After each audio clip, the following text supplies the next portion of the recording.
मोठं पोट आणि ढीगभर आजार. पोट मोठं व्हायला लागलं की समजून जायचं आपलं शरीर हे अनेक आजारांना आमंत्रण देत आहे. मोठं पोट म्हणजे काय, तर महिलांमध्ये पोटाचा घेर 80 सेंटीमीटर आणि पुरुषांमध्ये 90 सेंटीमीटरपेक्षा जास्त.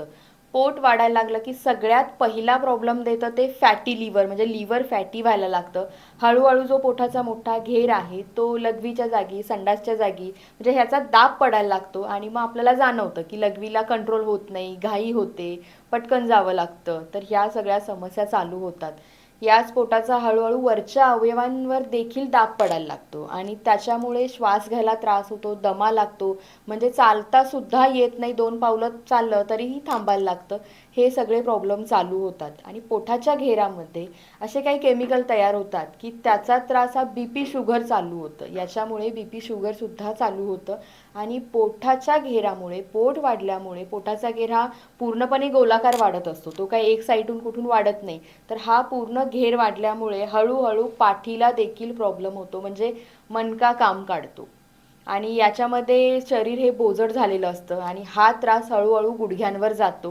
पण गुडघे चालत नाहीत, गुडघ्यांमुळे चालता येत नाही आणि गुडघे काम काढतात, म्हणजे परत गुडघ्याचे प्रॉब्लेम सुरू होतात आणि हळूहळू करून आपण चालणं बंद करतो आणि चालणं बंद झालं की मग पूर्ण शरीर हे ठीक होतं आणि याला उपचारांशिवाय, कुठे जाऊन ऑपरेशन केल्याशिवाय पर्याय राहत नाही. त्यामुळे तुम्हाला जर आपलं शरीर चांगलं ठेवायचं असेल तर सगळ्यात पहिला पोटावर नियंत्रण असणं खूप गरजेचं आहे आणि याच्यासाठी तुम्हाला व्यायाम हा करावाच लागेल. व्यायाम करा, सकाळी चालायला जा आणि जर पोट मोठं असेल तर जिरे ओव्याचा काढा करून प्या. म्हणजे 1 चमचा जिरा, आम्ही नेहमी सांगत असतो, 1 चमचा जिरा, 1-2 चिमूट ओवा कडक उकळवायचा आहे, सकाळी प्यायचा आहे, गाळून प्यायचा आहे आणि 15 मिनटं फक्त फास्ट चाला. म्हणजे पूर्ण जर शरीर जड असेल, जाड असाल तर ते सुद्धा कमी यायला मदत होईल. वर्षातून किमान किमान एकदा तरी बॉडी सर्व्हिसिंग हे करायलाच हवं. आता त्याच्यासाठी घरगुती उपाय जर म्हटलात तर 3 दिवस सलग पातळ ताक प्यायचं आहे. भूक लागली तरी ताक प्यायचं आहे, तहान लागली तरीही ताकच प्यायचं आहे.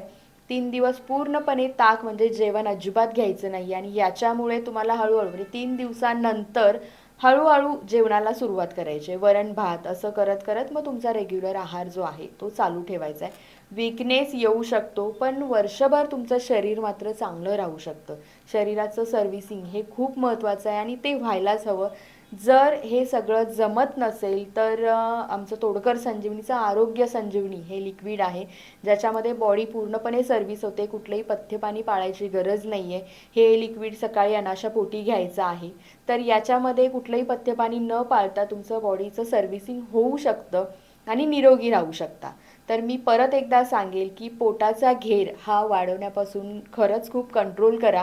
याच्यासाठी ओबडधोबड खाणं, अवेळी खाणं, झोप नीट न घेणं हे सगळं टाळा आणि यातलं काही जरी झालं, म्हणजे काळजी तर घ्यायलाच हवी, पण कोणताही आजार जरी आला तरी आमचा खाली नंबर आहे, तोडकर संजीवनीला फोन करा. कॉलला कोणतेही पैसे लागत नाहीत, घरगुती उपाय सांगायला कोणतेही पैसे लागत नाहीत. घरच्या घरी जेवढं आम्हाला बरं करता येतं तेवढे उपाय आम्ही तुम्हाला सांगणारच आहोत. अगदीच जर मेजर काही झालं असेल, जर का वैद्यांचा, डॉक्टरांचा सल्ला घ्यायची गरज असेल तर तसं तुम्हाला सुचवलं जाईल. पण काही जरी असेल तर आम्हाला कॉल करा. कोणतेही उपाय हवे असतील तर मला सांगा, कमेंट करा, कॉल करा, तुम्हाला उपाय सगळे सांगितले जातील आणि कोणत्याही औषधाशिवाय आणि कोणत्याही ट्रीटमेंटशिवाय याच्यातून बरं व्हा. Thank you so much.